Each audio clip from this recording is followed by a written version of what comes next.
I was focusing on the hypothalamus, which is like the center part of your brain. And I was just calming my nervous system down, calming my mind down, letting my thoughts go, detaching from identifying with the body. And I didn't go into a dream like a regular dream. It was like my mind merged with, it was like a network, like an infinite network. And I was no longer the body, but I was just pure consciousness, just observing, moving freely through the whole entire construct, all the dimensions. I mean, I can't say I went to all the dimensions, but it was just like a feeling of just being one in everything, but also being one and nothing.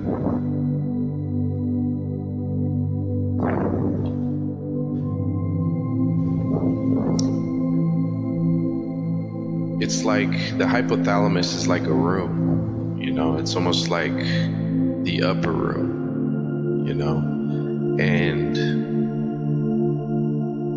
I was watching a video and somebody was talking about like focusing and concentrating on the back of the brain, because the front of the brain is where all your, your thought process is. So I was just kind of moving my consciousness to the back of my brain, and I was just kind of feeling my own brain in a sense. And I realized like the hypothalamus is powerful. Like within it is like like a super consciousness, I've heard people say you have to go, or I heard a person say, I was watching a video one time and he said, you have to go back to the beginning, to the origin, to where everything starts, to be free. So I feel like that's very true, because when I was in that meditative state, laying on my back, but when I was last night when I was trying to go to sleep, it's like I didn't turn off and go to sleep and go into neutral, dreamland, purgatory mode, where it's just, the dream world. I went into, like I said, it was like I just went into the infinite. And like it's describable on some levels, but on others it's not, because you're so detached from your everyday consciousness. I had another dream. It was another night. Well, I shouldn't say a dream. Something very similar to that happened when I was in a deep meditation, and I was kind of really studying Ramana Maharshi, his teachings. And in meditation, I kind of, and I'm very weary. Like I'm not into channeling or trying to contact, all sorts of miscellaneous guides and things like that. But I always felt like when I look at Ramana Maharshi that I knew that he ascended. Like you could see it in his eyes that he was just pure love. I just was confident, like he's like Christ, like he's up there. You know what I mean? And so like I kind of just was asking. I was going through a lot of kind of just like just dealing with the shadow self, and I just kind of invited Ramana Maharshi into my meditation. There was it was all black, and I seen this bluish white light just come from the blackness of meditation. And I just felt like love and peace and goodness, just radiating from him. I didn't see him in his physical form, but like I would get flashes of his image, but I knew it was him. I just knew from his teachings, his presence, his aura just resonated. in the meditative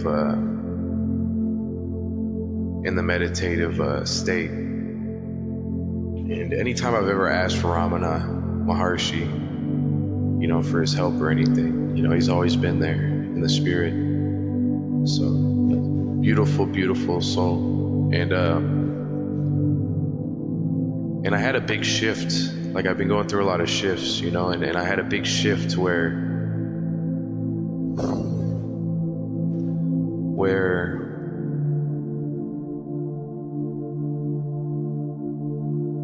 it was like I didn't go into the dream world. I went in. I was like, there's this big blue flame that I was just kind of one with and just being with, and I was just getting downloads of like just wisdom and knowledge, and my soul was just getting shifted into more of a state of peace and understanding.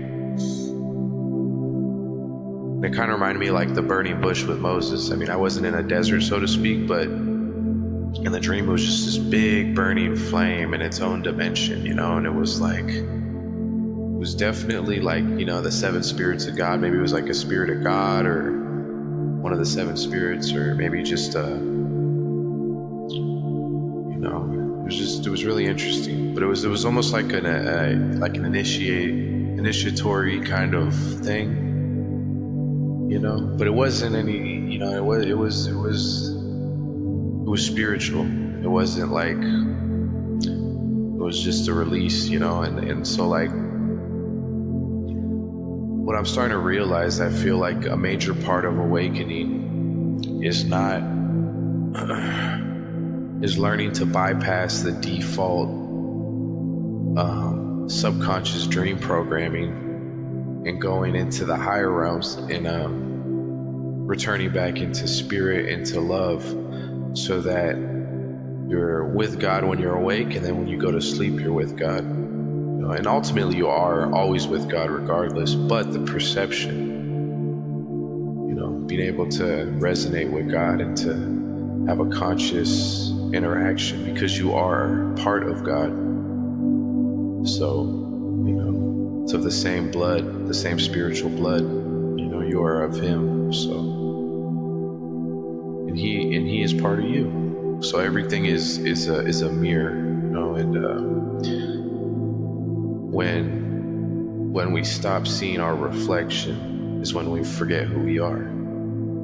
So that's why we always must gaze upon the inner divine to reflect the love of God,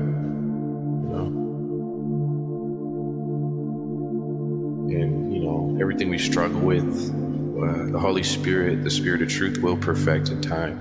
We just have to be patient with ourselves, just keep pushing forward, and thoughtlessness and no judgment, and just if your heart resonates with peace and love, that's what you are of, because that's what you gravitate towards. That's what your frequency resonates and is attracted to naturally. So everything is already set in motion. We just have to get it out of the way of ourselves, so the ascension process can take place, and stop judging ourselves and holding ourselves in such a state of self-limitation. So yeah, all is well. Everything is moving according to plan.